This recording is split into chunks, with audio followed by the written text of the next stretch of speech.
तो मेरा प्रश्न आईबीसी इंडिपेंडेंट बिजनेस कंसल्टेंट, जो एक नई तरह का टर्म आपने यूज किया, दिल के तार छेड़े हैं आपने सर। इसमें दो प्रश्न मैं पूछना चाहता हूं आपसे। पहला तो जो आपने ये एजुकेशन का मॉडल आप लेके आए, जिसमें जो प्रैक्टिकल लोग हैं जिन्होंने कामयाबी प्राप्त की है उनको आपने प्रोफेसर बना दिया, तो वो अपने आप में एक मुझे इंटरनेशनल नहीं मालूम कि कहाँ पे ऐसा होता होगा, लेकिन इंडिया में तो मुझे नहीं लगता कहीं पे इस प्रकार की प्रैक्टिकल एजुकेशन कहीं पे थी।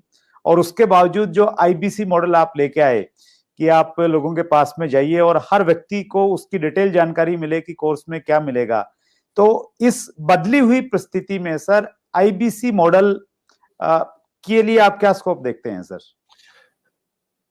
देखो, सबसे पहले मैं बताना चाहूंगा आपको कि आईबीसी मॉडल जो है ना, उसमें मेरी सारी रेपुटेशन जुड़ी हुई है सर। उसमें मेरी साख जुड़ी हुई है, उसमें मेरी सारी क्रेडिबिलिटी जुड़ी हुई है।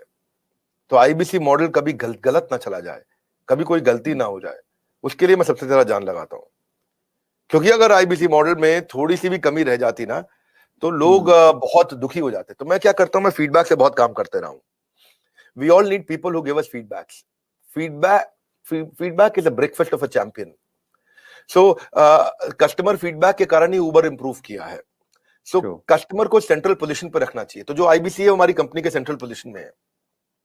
आईबीसी एक मॉडल खाली सेल्स का नहीं, आईबीसी मॉडल है एक आदमी को, एक सोलोप्रेन्योर को, एक एंटरप्रेन्योर को एंटरप्रेन्योर की जर्नी पे कैसे लेके जाए। क्योंकि सेटिस्फाइड कस्टमर आपके साथ रहेगा। तो हमने क्या किया, हम इस डेटा को बहुत स्टडी करना शुरू किया। तो हमारे जो आईबीसी बनते हैं, ज्यादातर उनकी एज है 15 साल से 35 साल के बीच में। ये लोग हमारे आईबीसी बनते हैं। और जब भी आईबीसी बनते हैं तो उसके बाद फिर जो है ना, the best way to look back is to get the feedback. तो मैंने फीडबैक पे काम किया, एनपीएस पे काम किया, नेट प्रमोटर स्कोर पे, लॉयल्टी स्कोर पे। और उस पे जब काम किया, जितना मेरा नेट प्रमोटर स्कोर, मेरा लॉयल्टी स्कोर, मेरे जो आईबीसी जितने मेरे साथ लॉयल रहेंगे, जितना मैं उनको अपने साथ में रोक सकूंगा, तो मेरे को सारी एक्यूरेट मेथोडोलॉजी बिल्ड करनी थी, यूनिवर्सल मेथोडोलॉजी बिल्ड करनी थी कि मैं फीडबैक्स लेते रहूं, उनसे बात करते रहूं। हमने अग्रवाल पैकर मूवर से भी सुना, सबसे सुना, हम सबसे देखते आ रहे हैं कि ग्रीवेंस मैनेजमेंट पे काम करना चाहिए। तो मैंने ग्रीवेंस मैनेजमेंट पे काम किया अपने आईबीसी के साथ में। क्योंकि कहते हैं किसी if you can't solve, find someone who can solve it quickly. तो मैं टेक्नोलॉजी बहुत बिल्ड करी। मैं बहुत ध्यान से सुनता हूं अपने सारे आईबीसी को कि मैं उनको कैसे आगे लेकर के जाऊं। उनकी कोई कंप्लेंट है, अगर वो फेलियर हो रहा है, तो मैं अपने रिटेंशन को कैसे बढ़ाऊं, उसके एक्सपीरियंस कैसे उस एक्सपीरियंस को इंप्रूव करूं। तो हमने कैंपेन लॉन्च किया, रगड़ देंगे कैंपेन। ये रगड़ देंगे कैंपेन का मतलब है तू आईबीसी ज्वाइन कर, तेरे को रगड़ देंगे, तेरे को इतना तराश देंगे। People don't care how much you know, they know how much you care. लोगों को इस बात की परवाह नहीं कि आपको जानकारी कितनी है, पर उनको जानकारी है कि आपको उनकी परवाह कितनी है। तो हम उनकी परवाह करते हैं। हम फर्स्ट कॉल रेजोल्यूशन पे काम किया हमने। फर्स्ट कॉल रेजोल्यूशन मतलब पहला फोन आए कि मैं इस तकलीफ में हूं, तो जितना मेरा फर्स्ट कॉल रेजोल्यूशन यानी कि पहली कॉल पे ही मैं उसकी प्रॉब्लम सॉल्व कर दूं, जितना मेरा एफसीआर रेट हायर रहेगा, उतना मेरा कस्टमर सेटिस्फाइड होगा, मेरा लॉयल्टी स्कोर बढ़ेगा, और मेरे आईबीसी मेरे साथ में जोड़ता है, और हम उसको बिल्ड करते हैं। तो इसको हमने नॉर्मल डायरेक्ट सेलिंग मॉडल की तरह नहीं रखा कभी भी। हमने इसको एक एंटरप्रेन्योरशिप, हम एक रियल कॉर्पोरेट की तरह इसको बिल्ड किया, सॉलिड कॉर्पोरेट की तरह। देखो सुरेंद्र जी, बिजनेस की हमें अच्छी जानकारी है, भगवान की कृपा से मैंने हजारों लाखों बिजनेसेस को ठीक किया है, कम से कम हजारों तो किया है। 15 मिनट से 10 मिनट से ज्यादा नहीं लगते मुझे एक बिजनेस में कि वो फेल क्यों हुआ है बताने में। और उसके लिए लोग मुझको पैसा देते हैं, 15-15 मिनट के बहुत पैसा देता है लोग मेरे को आज। तो अगर इतना बिजनेस की जानकारी है तो कुछ तो अपने बिजनेस में भी उसको इन्वेस्ट करते हैं हम लोग।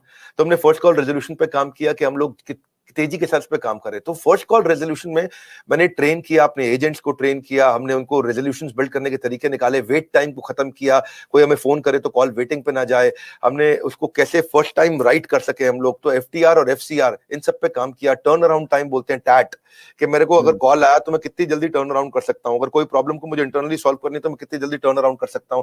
तो आईबीसीज के लिए मैंने पूरा कॉर्पोरेट बिल्ड कर दिया, देश के टॉप लीडर्स लेके आया। मेरी जो सर्विस हेड है वो पहले एयरटेल की सर्विस हेड हुआ करती थी।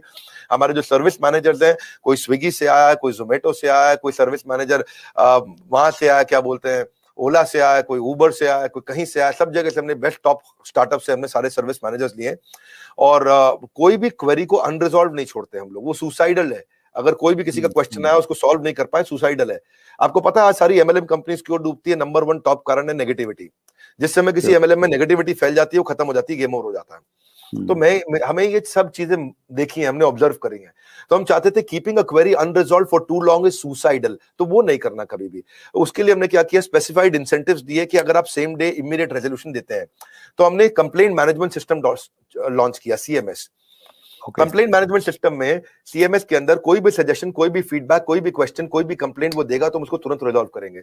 मैंने लॉन्च किया था इसको अगस्त सितंबर के अंदर।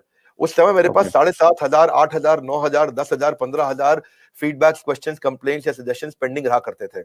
लेकिन हमने क्या किया, उसको तेजी से हमने काम किया, उस पर लीडरशिप बिल्ड करते गए, इसके लिए पूरा सर्विस सेंटर बड़ा क्रिएट कर दिया, लोगों के कोर्सेज, हमने ये देखना शुरू किया कि कहां कहां बड़ी टिकट्स आ रही है, कौन कौन से बकेट्स हैं, उन बकेट्स को हम कैसे रिजॉल्व करें।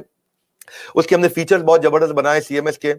और फिर क्या हुआ, फिर हमने देखा ऐसा करते करते जब भी आए क्राइसिस तुरंत बना दो प्रोसेस। क्या रूल होता है जी सुरेंद्र जी, कि जब भी आए क्राइसिस तुरंत बना दो प्रोसेस। तो हर क्राइसिस के अगेंस्ट प्रोसेस बना दो भाई। एक दिक्कत आई, क्राइसिस आया था तो ऐसा प्रोसेस बना दो कि दोबारा ना आए। एक क्राइसिस आया, ऐसा प्रोसेस बना दो कि दोबारा ना आए। एक उसने शिकायत करी तो ऐसा प्रोसेस बना दो कि दोबारा शिकायत ना करे।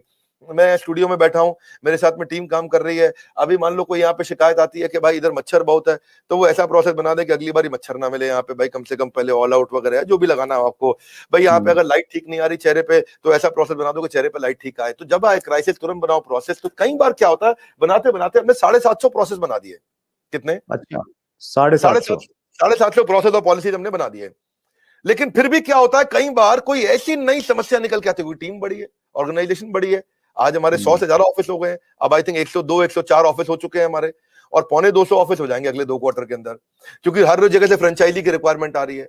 हर कोई बड़ा, जिसने भी कभी डायरेक्ट सेलिंग किया है, जिसने कोई सेल्स का बिजनेस किया है, जिसने कोई और तरह का सेल्स का बिजनेस किया है या कुछ कम काम किया है, वो कहता है मुझे अपनी फ्रेंचाइजी दे दो। हमारे यहाँ क्योंकि फ्रेंचाइजी सब 1-1 करोड़ रुपए का रेवेन्यू आराम से कर जाते हैं महीने का। 50-50 लाख वाले तो बहुत सारे हैं जो महीने का रेवेन्यू करते हैं 50-50 लाख रुपए, तो वो कहते हैं अपना फ्रेंचाइजी दे दो।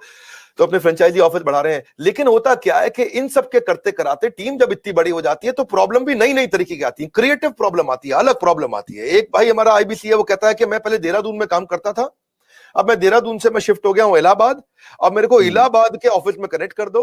और उसकी जो पिछले महीने की सेल थी उसमें आखिरी दिन पे उसने कुछ बड़ी ट्रांजैक्शन करी जिसका इंसेंटिव उस ऑफिस को मिलना था, लेकिन वो यहां शिफ्ट हो गया तो उसके ऑफिस का इंसेंटिव अटक गया और वो यहां शिफ्ट हुआ तो उसके साथ में कुछ करते करते कहीं वो कॉम्प्लिकेटेड चीज निकल आती है। तो 751वां प्रोसेस चाहिए इसके लिए, 752वां प्रोसेस चाहिए, ये 753वां नया क्राइसिस आया है, तो उस क्राइसिस के अगेंस्ट नया प्रोसेस चाहिए। तो हमने नया टीम बना दिया, उसको बोलते हैं E cube, empathetic execution of exception. E empathy मतलब परानुभूति, सहानुभूति के साथ। एग्जीक्यूशन मतलब तेज फटाफट डिसीजन। एक्सेप्शन मतलब ऐसी चीज का जो पहले कभी आई नहीं। सो एम्पैथी, एग्जीक्यूशन, एक्सेप्शन, ये 3 चीज को हम बोलते हैं ई क्यूब। तो इसके लिए हमने टीम बनाई। इस टीम के अंदर हमने फाइनेंस, टेक्नोलॉजी और सर्विस के लोग हैं। कहीं पेमेंट का इशू है, कहीं टेक्नोलॉजी का इशू है, कहीं सर्विस का इशू है, किस चीज का इशू है, कहीं लर्निंग एंड डेवलपमेंट का इशू है, कहीं सेल्स की कैपेबिलिटी का इशू है, किस चीज का इशू है। तो हमने एक टीम बनाई और जैसे ही कोई नई प्रॉब्लम आई 4 घंटे के अंदर नई पॉलिसी तैयार करेंगे, नया प्रोसेस तैयार करेंगे और 4 घंटे के अंदर उसको सोल्यूशन देंगे। हमारे यहाँ रूल है, अगर पूरे दिन के अंदर वर्किंग आवर में किसी भी समय कोई भी complaint, suggestion, feedback, question, discussion हो गया तो शाम को 7 बजे से पहले या एंड ऑफ द डे तारीख बदलने से पहले पहले उसी दिन के अंदर कितना भी कठिन क्यों ना हो सॉल्व करना है। तो मेरा जो फीडबैक स्कोर हुआ करता था शुरुआत में वो बहुत लो था, वो हमने फिर उसको इंप्रूव किया। आज आपको जान के खुशी होगी, पिछले 2 क्वार्टर से मैं अपने फीडबैक स्कोर को 98% पे मैनेज कर पा रहा हूं। यानी कि 98% का फीडबैक हमारा ऐसा है 5 स्टार, और बाकी 2% है, कोई 3 स्टार 4 स्टार भी देता है और कोई कम भी दे सकता है। तो वो हमारे लिए फिर नया प्रोसेस बनाने की संभावना आ जाती है। तो अच्छा लगता है, आईबीसी का मॉडल हमारा बहुत अच्छा चल रहा है।